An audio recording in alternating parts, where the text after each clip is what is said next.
Good afternoon, ladies and gentlemen, and this is the Benjianfield vlog. Apologies for the appearance, I've just been out for a 5-mile run. So I've literally just got through the front door, as you can see, wearing a Liverpool top. As today is another game day, and we play Huddersfield away. And it's going to sound really weird, it's without doubt our biggest game of the season. We need to basically come off this run of not winning a game. And we're playing a team. We couldn't be playing a better team, minus Cardiff, who we play next week. But yeah, huge game.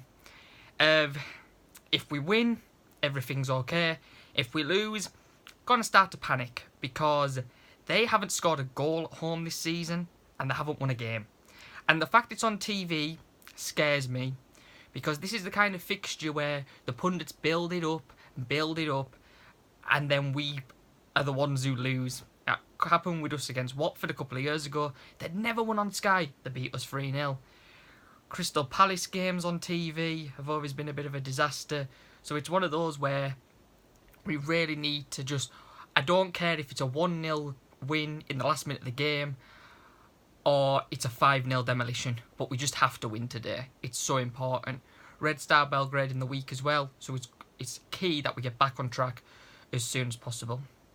What doesn't help at the moment is the injuries starting to pile up, which is very concerning. And we've gone from having a squad that's capable of winning the league to now looking and thinking, do we even have enough reinforcements?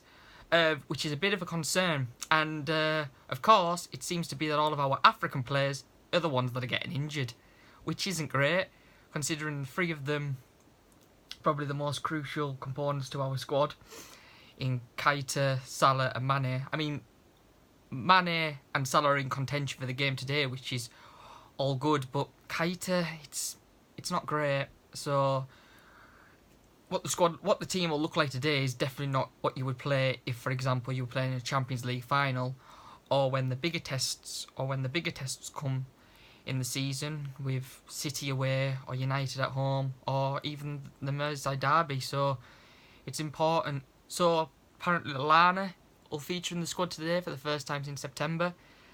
I think he basically is kind of on one of those thin ice kind of moments in his Liverpool career. A bit like Danny Ings. If he keeps getting injured, you'd kind of have to say, thanks Adam, but no thanks. And that's the kind of way that I see it. I've had this stout with him since last season when we played Crystal Palace away in March. He'd been injured, he came on and got injured, so he had to be taken off. And you just look and thinking, someone who was so crucial when Klopp first came in is now starting to become a bit surplus to requirements. I could be being really harsh, but the Lallana I know, who progressed after, idiot-faced Rodgers had left the club, I haven't seen that for a while. So let's hope Lallana can kind of get back to his very best in a Liverpool shirt. But no, Huddersfield away. It's quite an important one in another way, to be honest, because if you think about it, last season we played Spurs away at Wembley, got demolished, and then we played Huddersfield and we won, and then we went on a bit of a run, and then again in January we lost to Swansea away, and then we got knocked out the FA Cup by West Brom, still trying to figure out how that happened, and then we played them on a Wednesday night, again on BT Sport, and we won. And then we went on that run until we lost to United. So it might be one of them. It might be the right team at the right time for us. We're on a little bit of a wobble. Not a wobble, but, when you go 4 games without winning, it's not great. But the opposition we've had to play has been, different to everybody else. I mean, I would love to see if anyone has had more of a difficult 4 fixtures in the last month than us in probably the whole of European football. And I'm not exaggerating when I say that. I think if you looked at every single top club, may I add, top club, and you looked at their fixtures, probably none of them compared to what we've had to face. So, at the same time, not panic stations yet, but they have to win today. A draw's not good enough. Nah, a draw is not good enough. This team could go down this season, and we need to beat these teams if we want to win the league. City did it last year. They played Huddersfield in October. They went 1-0 down and they won 2-1. We have to pull that type of performance out today. And at the start of the season, we did start doing that. Brighton at home 1-0. We beat Leicester 2-1. So we can do it. and we just need to get back on track. And then Red Star Belgrade and Cardiff, and if we can get 3 wins on the bounce before we play Arsenal at the Emirates in 2 weeks' time, then everything will be looking all good.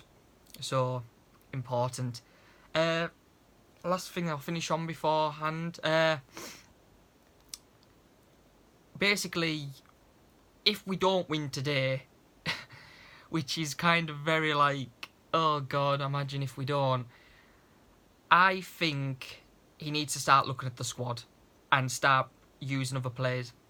For example, Solanke, what's happening with him? Like, really, I just don't get that one. I mean, yes, he's young, and of course, him trying to get into that up front for us when you've got Salah, Mane and Firmino, it's not going to happen. But we haven't seen him at all this season. It's just a bit like, it'd just be good to see him. Just get a little bit of a run out, even if it's 10 minutes. So, we'll just have to see what happens with other players. But no, they have to win today. It's crucial. And I don't care if it's an own goal, whatever. They just have to win. So, let's see what happens. I'll be doing a vlog to review the game afterwards. Any case scenario, even if they lose, which is so not even imaginable. But if they lose, I'll still be doing it. But thanks for watching, guys. Remember, if you like my video, like it, subscribe or comment. And thanks for watching, guys. Cheers. Bye.